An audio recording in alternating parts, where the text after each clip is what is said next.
because that woman is going to fight for her family.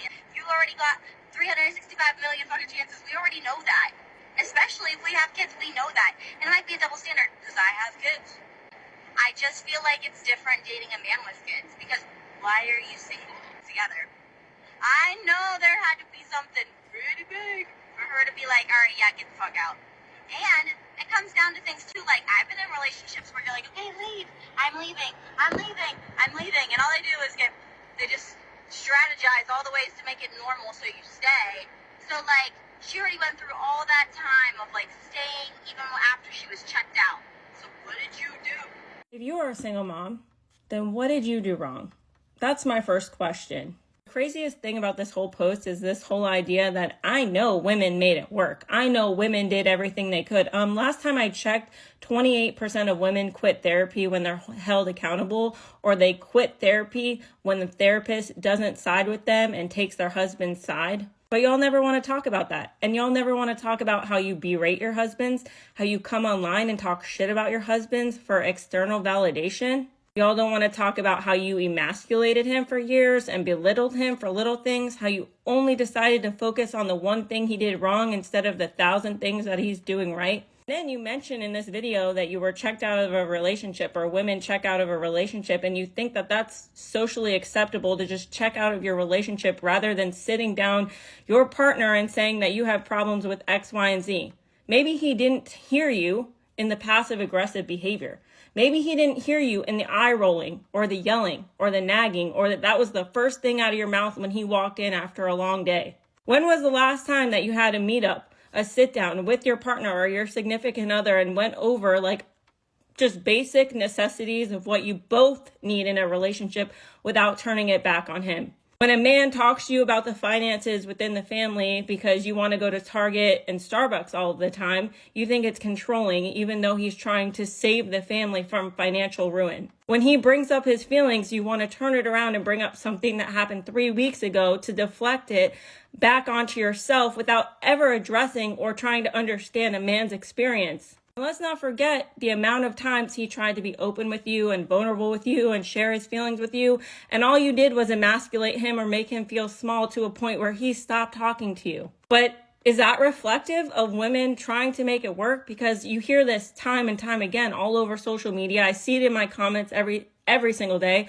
I have men reaching out to me, telling me their stories, how their women literally make them feel so small, make them feel like nothing, that they're invisible to the world because their wives don't appreciate them. They aren't loyal. They're on their phones. Snapchat and, guys in their DMs are more important and give them more validation than what they're doing on the day-to-day. And y'all don't ever want to acknowledge that the only reason that relationships even last as long as they do is because men are able to adapt to the ever-changing goalposts that women set. So every time you ask for something and he reaches for it and he makes that goal, you change it. And then he meets that goal and then you change it.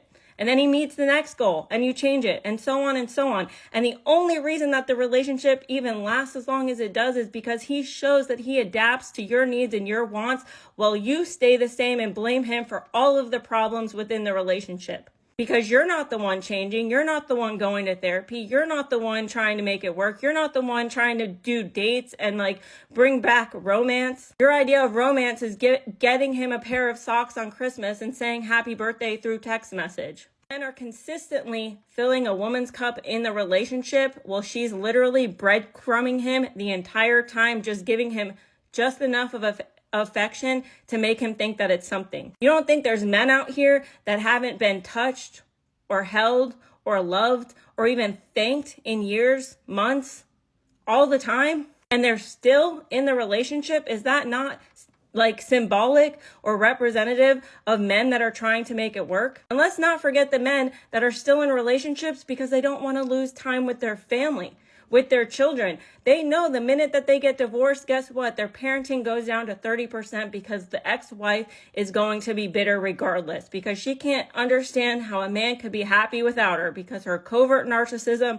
is me mentality, and nobody can, if I can't make him happy, then nobody else will. But y'all never want to talk about that. Y'all also never want to talk about the way that you treat your husbands like a child in one point, and you want to treat him like a man in another point, and your emotions are so high and low, and that he's at the mercy of your hormones every 2 seconds. And every time that you lash out at him, every time you're mean to him, every time you can't sit down and have a normal discussion, you want to blame it on your hormones and gaslight that man into thinking that it's his own fault, that he actually ends up apologizing for some shit that he didn't even do. But y'all never want to talk about that either. There are just so many things that women do in relationships. They pretend like they're these healed beings, that they're so emotionally intelligent. And just because you have emotions doesn't mean you have emotional intelligence. In fact, most of y'all won't even take the time to understand your boyfriends, your husbands, or your significant others, because actually understanding your husband would actually break your heart, to understand how lonely and depressed and, invalidated he feels on the day-to-day. And y'all don't even want to acknowledge that you're part of the problem. Let's just add to it. Now you got kids involved. Now you got baby daddies involved. And you can't understand why men don't want to take on children that aren't their own. But on top of that, want to take on all of your baggage, while simultaneously understanding that, damn, your baby daddy must have really had a hard time with you if he also didn't want to stay. Okay, bye. First off, shout out to Sara Eaton. And from what I see from this video, she sees us. She hears us. She understands us. The language she's speaking says nothing but facts. She's spitting nothing but facts all day. You know what the sad thing about it, though? Despite the fact Sarah's saying all these great truths, there'd be other women, especially modern women, saying, oh, you try to be a pick-me girl. If I'm correct, Sara is happily married. This queen been picked already. So you could kill that pick-me girl language. That's one.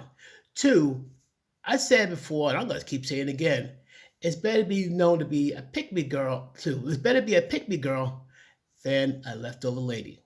So the ladies who keep calling women like Sara a pick-me girl, they are radiating LLE.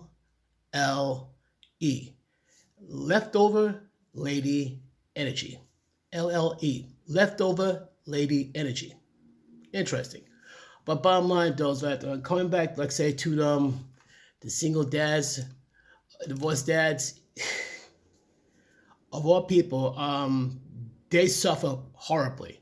If they're single dads, they suffer hard because the baby mom make their lives horrible.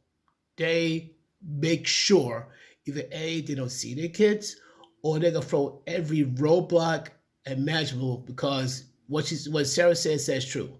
She said, well, if I can't make them happy, I gotta make sure nobody else will. It's the idea that another woman gonna make him happier than her. Oh, that would kill her ego.